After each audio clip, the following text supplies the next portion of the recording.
Well, thanks. First, thanks for the opportunity, Regina. To reconnect after COVID. Everyone, it's my first trip to Europe. I think I'd like to connect Bruce and also Merrick. We're supposed to meet 17 years ago. 17 years ago, we're supposed to meet from Rock Automation, but never got a chance. But I think this is a good event because we have to re-examine what we have done for the last probably 10 years, right? Look at the next 10 years. Like Regina was saying, we learn big problems right now. Teach undergrad about data-centric analytics. They have a great physics-based understanding from textbook, but they don't have a data-centric approach. We did not teach them. University of Cincinnati was the first German university, was established in almost 200 years ago. But our diploma program is called co-op. We invented co-op program. So 5-year degree. Year 1, 100% school. Year 2, half students stay on campus, half students stay in industry. Then rotate for 3 years. Then year 5, everyone comes back, conduct industry-sponsored projects. That's a co-op, 5 years. So I will talk about today how we call this industry AI-Augmented, especially how to predict things before the thing happen, right? So this is a story, but also this is a reality. It's also a strategy for the next 10 years. So first, I will look at the IMS Center, how we started, because it's very important to see the things, the passion I've been working for over 40 years. And also the was facing a challenge, uncertainty, variability, and data quality issue. When we connect all the stuff together, especially last 3 years, I serve as the vice chairman of FOSCON, implement WEF Lighthouse Factory. We built 20 factories, right, with Lighthouse, about 5 recognized by WEF, World Economic Forum. And of course, through the experience, we learn big things. And so I can share with you. So also how we use the data-centric methodology to help. And some example, which is semiconductor 5 nano, 7 nano, 3 nano. Now US, struggling for 7 nano. TSMC, Samsung, 5 nano, 3 nano, right? So next 10 years going to decide who's going to win, who's going to lead, who's going to follow. So let's look at the IMS centers. So when we started center motivation back in 2000, the idea was to first make a machine self-aware. Oh, I don't feel good. Now, if you can feel good, how far you can go? What's the impact to quality? Then you can predict and optimize. Then you can synchronize with all the others because you're talking about large number system, not just you, right? So of course, self-aware is not the beginning. I went back to the early days. When I worked in General Motors in the production 83, that's how we learned. Robot failed. Failed, right? UW hated because it failed. So I learned why it failed. Oh, always end on, alarm, alarm, alarm. I hate alarm, right? Then, Regina, remember this one? Yes, see, I want to bring a picture back. I worked with Regina back in US Post Service, trying to automate the mail processing line back in 1988, right? That was the very aggressive effort for several years. And then we learned big lesson, how to run this and the industrial AI algorithm in the real machine. I work with Bruce. Bruce, you remember this one? That's my part of my doctoral dissertation. Self-aware machine. So this is not new. I started many years. Eventually, we say one day there'll be a chip in every machine, right? That was in 1988, 89. Then I work in Japan. Bruce was in Japan first, right? So we work with the framework, develop first twin model, physical model, right? How to remote monitor machine with Hitachi Seiki. Later on, Mori Seiki acquired Hitachi Seiki because they have a better financial status. But again, this paper was published in 1998, but 1996, I give a keynote speech at CIIRC conference in USC, organized by Stephen Liu and also Eugene Merchant. So this was an interesting story. Now, let's look at, when I work at United Technology, look at all this elevator, jet engines, right? All the other things going on. We could not predict problems. We have to wait for problem happen. That's another thing. Factory, same thing. So all the things make me believe we have to build something. So when I became professor 2000, Rock Automation, Merrick was, remember Don Davis? Yeah. So Don Davis introduced me to Merrick. I said, hey, you two should talk because we have to look at how the future. We take the data from machine like a human being, doctor take blood from human. From a blood, I can analyze how good your body is. If I take data from machine, I also can analyze how good your machines is. Now I can recognize the possibility, can predict, right? Now, of course, I can feed back to closed loop. Even today, many industries still not there yet, right? Of course, you want to give a value-added services. Of course, the guts is zero downtime. Zero downtime. Nobody believed me. First company believed me was Intel. So first company believed me was Intel, right? 2000. Intel gave me the first money, say, Jay, do it, right? This is my first founding member. So we get an NSF IUCRC for 19 years, right?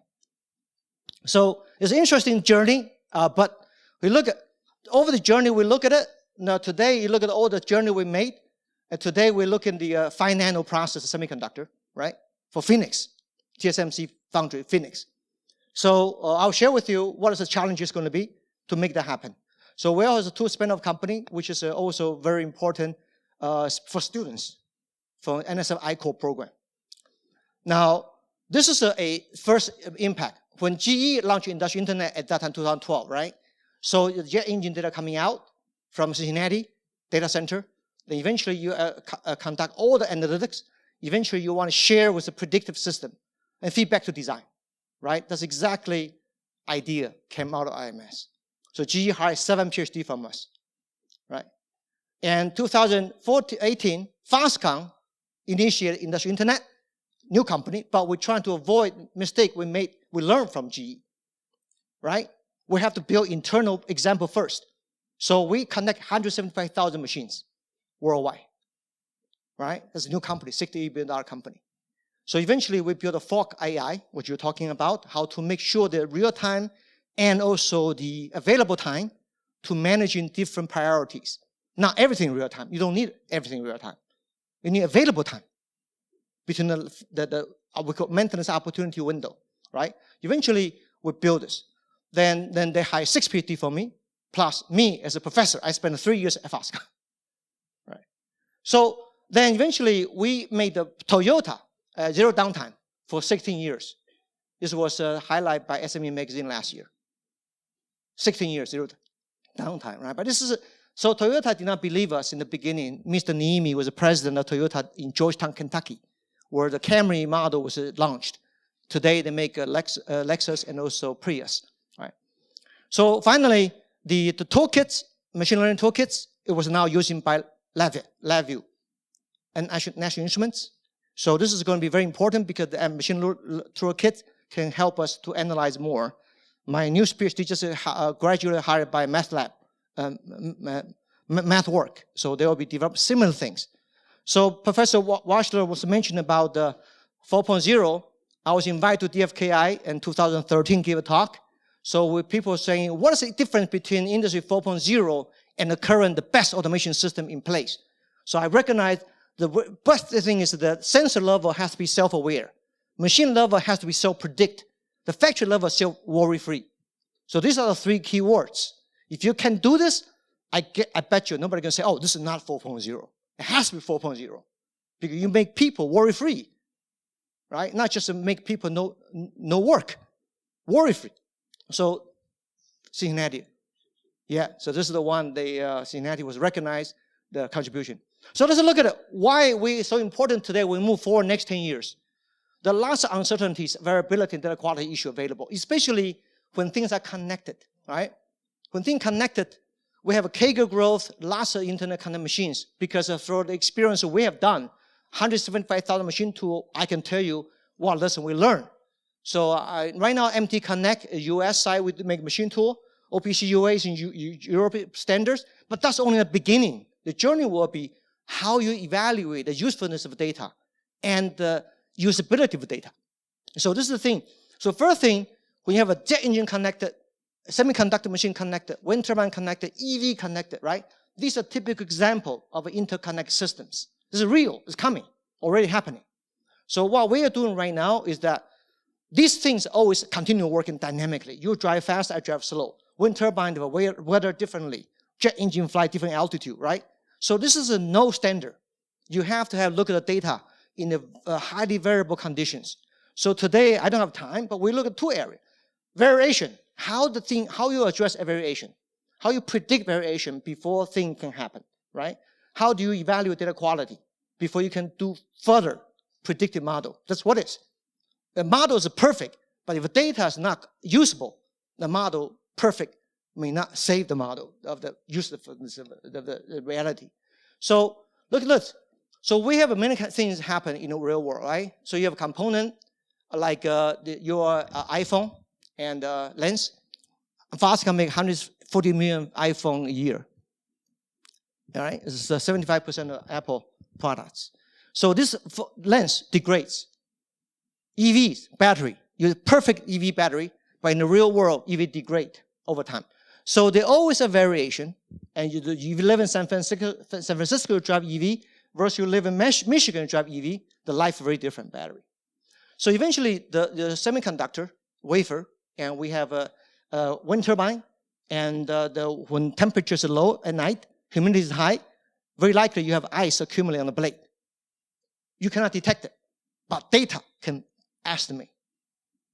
Nobody watch, but I can estimate likely going to have ice accumulate. So this kind of things we can really look at the power loss because of ice, not because of gear or box or bearing problems. You have to be able to differentiate. Eventually, you have a lot of process drift over time, right? Eventually, the critical step is semiconductor. How do you know which critical step, which recipe, right? That's the domain. If you make NVIDIA chips versus a iPhone 14, A12 chips, 3 nano process, right? They're different. So eventually we look at these things happen, but we have to manage it. The challenge right now for semiconductor is yield. For 3 nano, yield is very low, by the way. I don't want to give a number, very low, okay? Very low. 5 nano is about 75, 80%, right?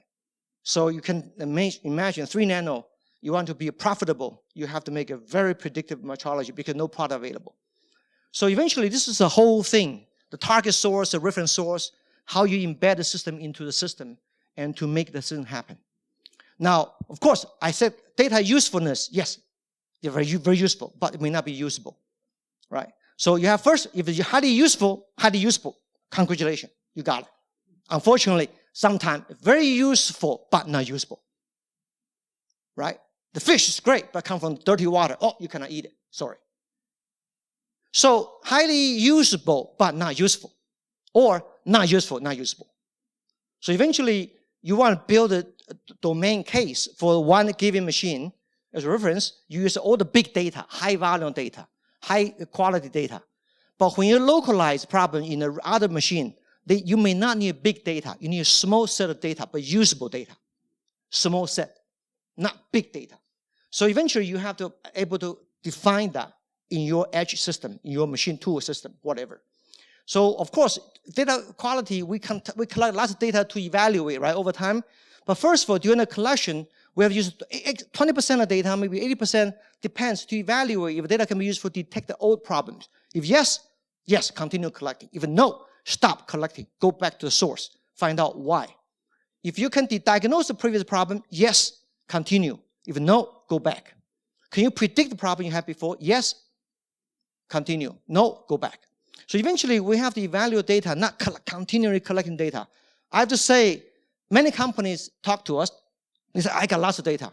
But very often, I went back to them and say, I'm sorry, your data is useful, but not usable. They got very upset.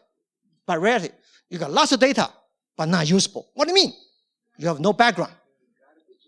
No background, okay? No label.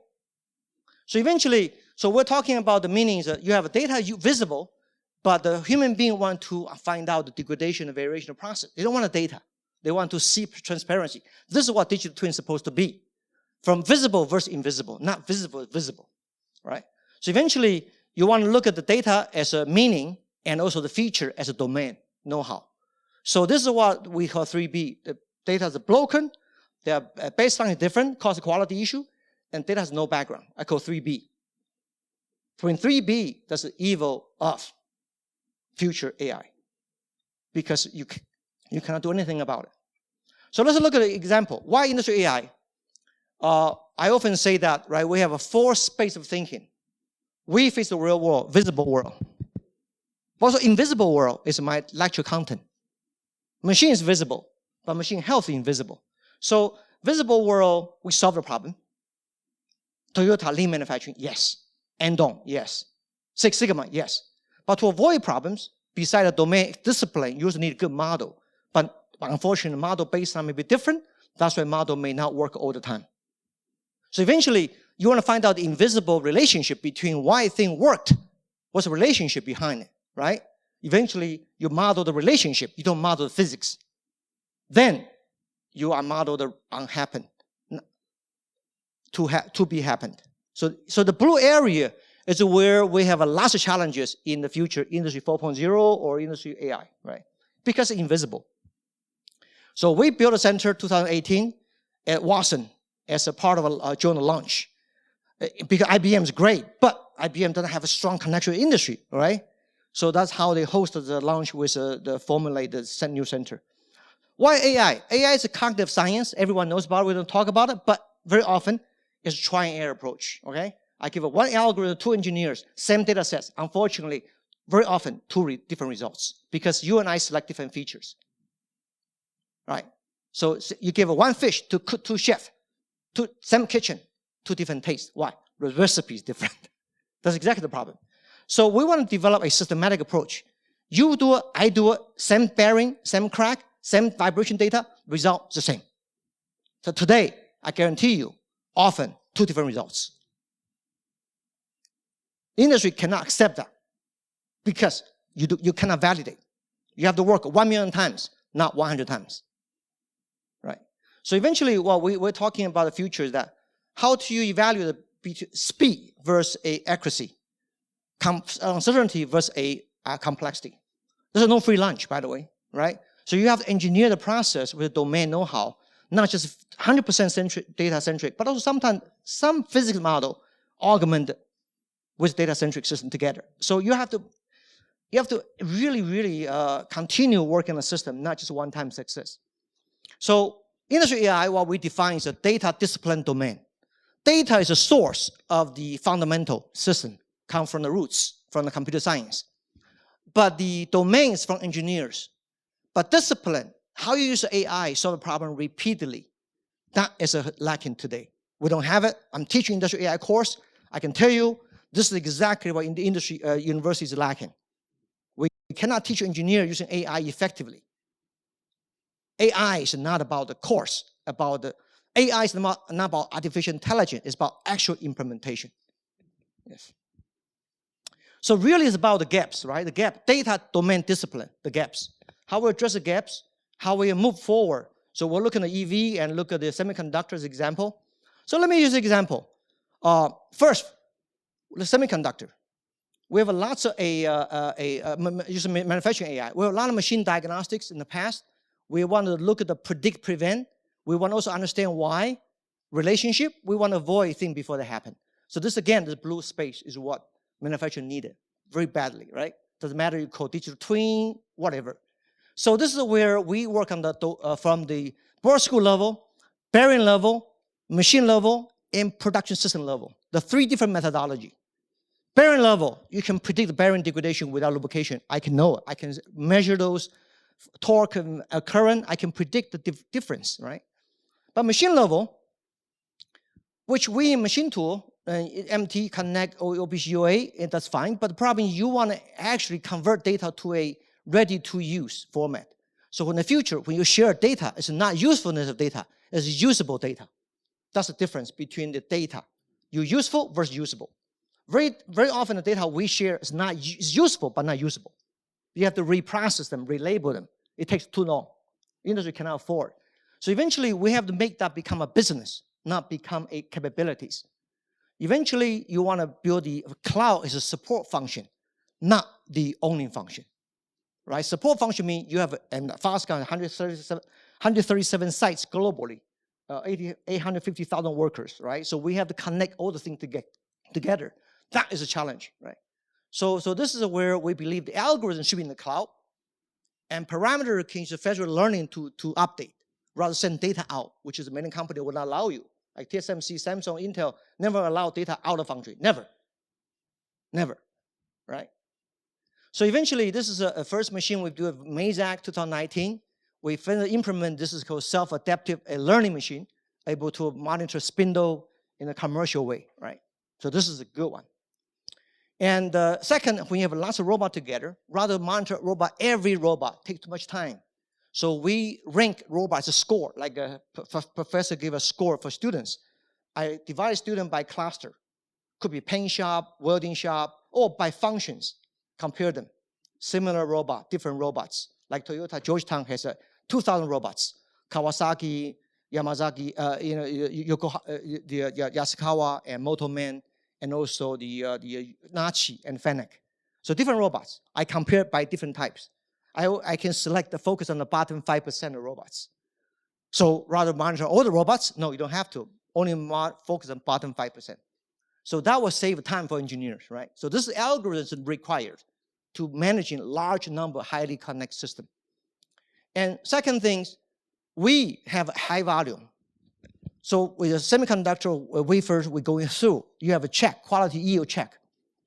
But the problem is, data cannot go out. What do? So we have to build a called a cyber model for the component, machine, production system. So this becomes a centric element of the future cyber, we call stream of quality. So industry, there's a 3P, problems, process, purpose. I think a lot of people focus on problems and process. I believe from the last few years' experience, you need to focus on the purpose because quality is what customer care. If you give them a quality, it's transparent, traceable. They like it. They like it. If you tell them how good you solve a problem, they're not interested because that's not their business to work with you. So eventually, we developed a stream of quality methodology, connect quality like blockchain. Each station has a 5M, right? You have main, machine, method. So all the things should be correlated as cannot change. So these things connect as a quality stream, like river. So if you could look at one quality stream, you can exactly trace back where it's come from. So when we made a server for company G in Silicon Valley or company A, they like it. Why? Because they get a product, you know exactly how the product was, right? They don't have to fly there to check. Usually they have to go there to check. No, you don't need to fly to check. You see complete transparency. And of course, we make this as a closed loop design. You have feedback to design, make sure that the product launch, NPI with customer, can use the process as a product launch capability. That's exactly TSMC had to work with Apple, with NVIDIA, with Qualcomm, because you have to have closed loop, right? Without that, you cannot do it. So to do WEF, we launched the first machine 2018. 2019, we got the WEF Lighthouse. We saved the 92% redundant labor. Why? iPhone, we use iPhone to make iPhone. iPhone is a combine. You can predict, so the factory is called lights out. Why lights out? Worry-free. Human being walk around. Often you ask, why you walk around? I worry. Why you walk around? I worry. Why you worry? I don't know. I worry. How about you don't worry? Right? But that's exactly lights out. We built 5 light out factories so far, right? So received the WEF 5 sites. So far, about 100 sites worldwide, and Foxconn has 5 sites, Johnson & Johnson 7 sites, and internally we built 20 factory sites. Now, semiconductor. When 3 years, I took the leave when Foxconn decided to invest in the United States, 2018, when President Trump was there to launch at that time.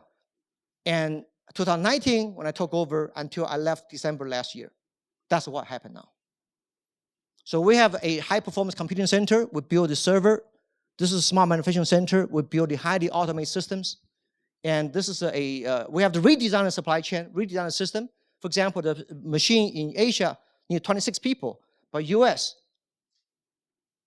only 2 people, right? Because you cannot find a work enough to do the work. So to the future, obviously, with the site, it's a 1 hour drive from Chicago Airport. If anyone you are interested to see it, and I'll be glad to arrange. Now let's look at we also launched a site in Lordstown, Ohio, to make EV. This year, December, we'll make EV for Lordstown truck, and December 2014, 1st January will be for Fisker EV model. Right?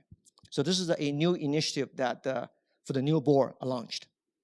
Now let's look at semiconductor, because I believe the next couple of minutes I will use semiconductor, Because semiconductor is the next journey that the global industry is fighting, is competing.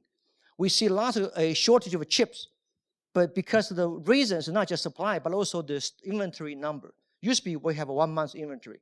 Now everyone have a 5 months inventory. Everyone asks for more month. That's why create inventory shortages, right? And but eventually, you build it. Last 3 years, last 2 years, our 2.5 years, there are 29 foundry in 12-inch fabs being built worldwide, right? So this is the thing. In semiconductor, visible things, which is really about yield, right? You detect the wafer and you measure those KLA 10-core machine. You can do the OES, but you find out the critical issues, the chamber and those UV, and you want to find a relationship between those alignments. And before you make the different recipes, you can predict, can adjust 100% correct before you move in, rather to wait until things happen and to inspect again. So this is where we see the gaps in semiconductor, exact same problems. So we work with all the semiconductor company right now. Right now, TSMC, UMC, Applied Materials, Hitachi High-Tech, these are key suppliers, also to Intel. So I think that right now we're competing for 3 nano. Intel just announced the big foundry in Columbus, Ohio, right, which is going to be do $20 billion foundries there next couple of years. Beside Phoenix, beside Austin, Texas, this will be a 3rd site to compete. So this is going to be a very important area for the future Midwest semiconductor territory. But right now, we're talking about 3 nano race. 7 nano is good. 5 nano is already in place. 3 nano going to be in truly competitive world. But the one to barricade 3 nano is the yield. So if you are interested in semiconductor, this area, you must go into this area. Because if you're going to save 10%, that's almost $100 million saving. Right. So let's look at the 5 nano, 3 nano, 1 nano. What are the challenges right now? We look at the area. We have a lot of autonomous traceability of a machine data coming out. Like OES for the etcher, you have 190 sensors. OES, optical emission spectroscopy, probably will have like 4,000 numbers. You have to measure those. Eventually, you have the virtual metrology to predict. Unfortunately, this is a try and error because most companies are design experiments. DOE is good, but in reality, it's called try and error. So while we recognize the challenge will be how to take the 190 sensor data, but only select those usable ones. They're all useful, but only a few usable. But the OES 4,000, how to select those most relevant ones, right? So you have principal component analysis may give you some strong relevance of significance. Then the virtual metrology works. But when you have a new chamber, new fab, new location, very difficult to manage in. So TSMC are going to build a 5 nano fab in Phoenix, which is exactly identical fab as in one in Taiwan. Exactly identical. Why? It's not physical, a digital twin, it's physical twin. Because they can manage it easily, right? So to do that, you need all the etchers, all the EUVs you manage. You have to be able to validate, right? And to verify, calibrate the machine before the new recipe is in. But of course, if this product is a high volume, for entire fab can be dedicated to them. But Qualcomm and NVIDIA, they can have multiple recipes, right? So again, that depends. So of course, you can see the multiple features from the chamber and time series data overdrift over time, event driven by different operator, different maintenance cycle, also different significant data. You look at this as a variation machine to machine. So all of these have to be incorporated into your data-centric model. To do this, I don't have time, but I only focus on chamber calibration and matching, right? This is today, only chamber. How you physically calibrate the chamber, I think is the one thing which globally is going to be very critical. So let's look at, you have a target machine. This is a machine target. You have a wafer, you made a perfect wafer. You want to remember this. Then you want to make another fab, same process. So you can make exactly identical fab, that identical wafer. This is very difficult to do. Because traditionally, we do DOE, called design of experiments. DOE sounds very professional, but reality is try and error, okay? So we want to predict the yield, local yield, based on different type of operations. Some chamber maybe is like the halfway between next maintenance. Some just maybe highly calibrated already. Some has been almost like a 1 day before maintenance. So there are different stage of usage. So we look at the frequent use method. First, DOE. That's not effective today. Second, we try Takuchi method, but you may miss some critical area. Third, we have to use a good space filling. But this is where we mathematically work very well, because use a good a methodology and to do this kind of a trending and also correlation. So we find the space filling, there's also some disadvantages, right? So eventually we have to look at, for example, we take PCA of 4 chambers. This one is a 056 is a chamber number 1, and 050 chamber number 2. You can see that they're different behavior. But if you look at 056 and 053, they are very aligned, but still not perfect. But at least you know they are okay. You can make that recipe right away. But of course, the continue, we're now making the 2-stage. First, we calibrate machine first. Once the machine calibrate, then you can calibrate recipe. Second, used to be 1 shot, 1 step. That's take try and error. So the goal is trying to develop a data-centric methodology to calibrate the target machine. Then use a recipe calibration, second. So this is 2-stage. So in summary, we're going to skip time. This is the way people do. Target machine and go to machine. We do a 1-step, very dangerous. You try and error. So we do first, we calibrate machine, etcher. Second, we calibrate recipe. Then it works much better, all right? So to do this, I think there's a future. If I want to make AI happen in semiconductor, there's no shortcut. There's no shortcut. You have to truly have a good domain knowledge and discipline. So the summary, for the last few years, we've been teaching industrial AI. This is the book I published 2 years ago. We use this book to teach engineers. This year, I have 64 students, 40 graduate students, 20 undergrad. And I learned another mistake. 20 undergrad, they had a hard time to learn industrial AI. They don't know support vector machine. They don't know self-organized map. They don't know what's the logistic regression, all right? So we decide to launch a new book called Data-Centric Engineering for sophomores. This is where we believe engineers need the most. All right, so from year 2, they should start learning data-centric methodology, because this is what every industry wanted. Right? So again, this is I believe is a lot of work to do. Hopefully we can discuss later. How can we make a more collaboration to make this happen, make this area happen, right? Thank you. Yeah.